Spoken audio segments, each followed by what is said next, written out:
Hare Krishna. Gopal Rao. He's asking, if I get negative or unwanted thoughts, is it better to let them come or is it better to suppress them? My answer is neither.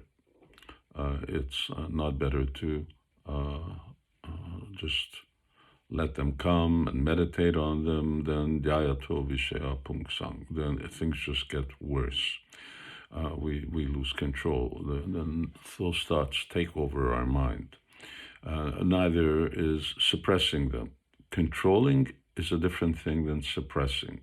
Controlling means indriyani parani ahur. With the higher intelligence, one is able to control the mind. Higher intelligence means that by the teachings of Bhagavad Gita, how do we counteract why these thoughts are really unbeneficial, why the suggestions that these thoughts give are not productive for a good life, especially for good spiritual life.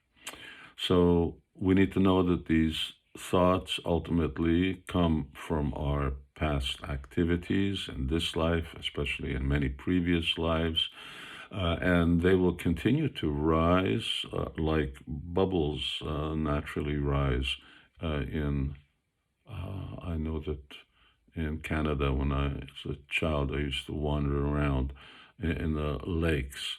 So these were wild lakes with trees all around, and the leaves would fall into the water, and then they would create bubbles, and I would just always see bubbles rising to the surface. So it's like that. Thoughts will be rising to the surface. It's inevitable. But we need the spiritual strength to control them, and then we need to ultimately purify them. If you don't purify those thoughts, then you will be fighting with them forever, and ultimately you won't be fighting with them forever because you get discouraged and you give up. So Chaito Darpana Marjanam, the heart must become purified. And as the heart becomes purified through Nam Sankirtan, through hearing the Lord's glories and so on, then we become liberated and free from all of these unwanted things. So without good sadhana, there's no success. I give the example of a horse. If you catch a wild horse, I don't know how many wild horses exist nowadays. There are up there Shetland ponies and the Shetland Islands, and there are still some roaming around in certain parts of the United States and Asia. But if you catch a wild pony, then obviously you need to tie him down. So you need to tie down the mind. But what's the use of a tied down horse? You can't ride him. You need to train him.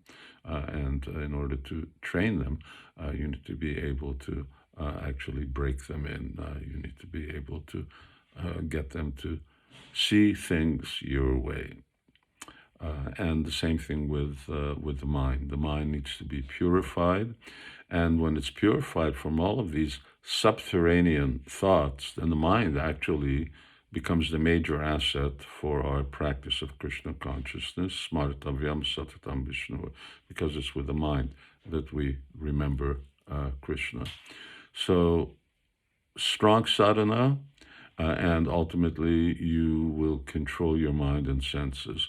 Don't have strong sadhana, it becomes it's like banging your head against the wall. You'll never get anywhere. Hare Krishna.